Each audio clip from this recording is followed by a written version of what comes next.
Ay mga kamadi, dahil nag-request nga ang aking anak na si Dwayne na gumawa ako ng pizza, ayan, gagawa ko siya ng homemade pizza. Maganda lang na pizza dough, pwede naman gumawa kung marunong gumawa ng pizza dough at kung mahaba ang free time nyo. Pero kung kagaya ko na busy sa live, karen-kari na yung mga nabibili sa supermarket at groceries. Sunod, ihanda ang ham, hatiin ito sa maliliit na size. Sunod ang mushroom, tidbits, giniling na karne. Pork nga pala yung ilalagay ko dahil yan ang meron kami. Pero kung gusto niya naman ng beef or chicken, pwede naman. Ginisa ko muna yung giniling. Cheese. Kahit anong klaseng cheese, curry lang yan. Pero kung ikaw naman may budget, ay mas maganda sana kung mozzarella cheese. At ang huli ang spaghetti sauce. Dalawang flavor nga pala ang gagawin natin. Ang isa ay Hawaiian at ang isa ay all meat with mushroom. Umpisahan na natin. Ihanda ang pizza dough. Lagyan ito ng spaghetti sauce. Nasa sa inyo kung gaano kadami ang spaghetti sauce.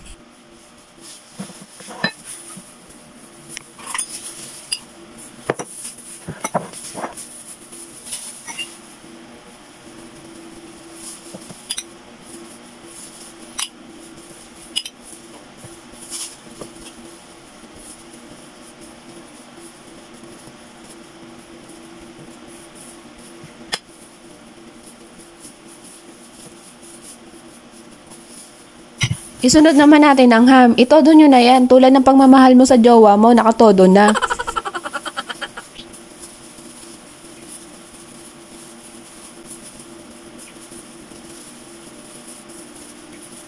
At isunod naman ang tidbits.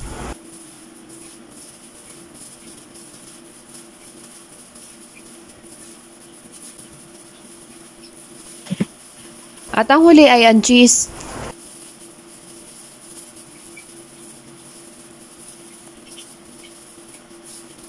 At ayan na ang Hawaiian version ni Kamadi. Isa lang na natin sa oven. Kung wala namang oven, pwede naman sa kawali.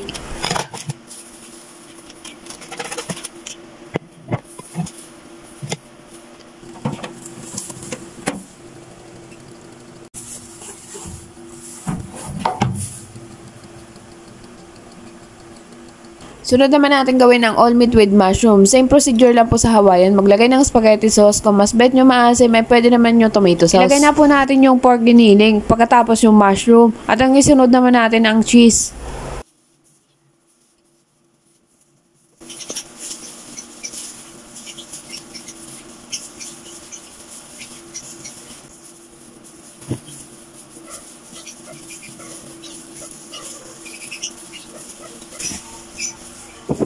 At ayan na, pwede na nating isalang.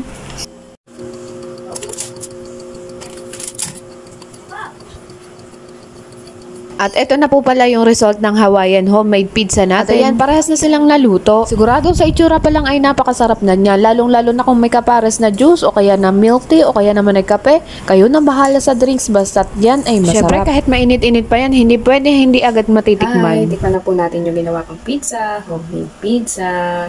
Kung natikman natin to Hawaiian ko. Lagyan natin ng Japanese mayo. Tatry ko kung masarap yung Japanese mayo.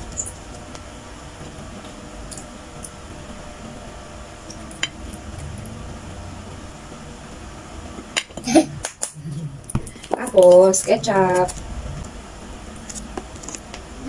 Ito na. Tikman na natin.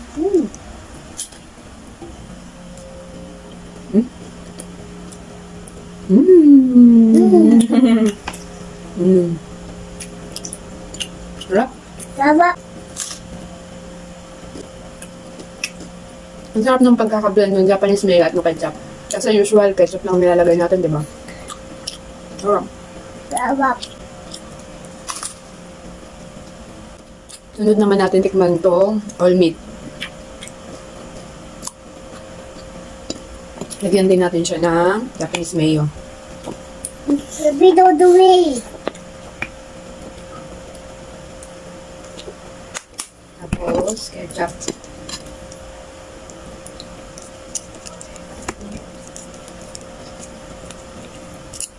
Nilalagay kong ketchup. Itong ito oh. Mas mahilig talaga kasi ako dito kaysa sa yung ketchup na binibili natin. Kaya pag pumupunta ako sa mga fast food, nilalagay ko kagad to sa bag na iniipong ko. Yan. No? Yan.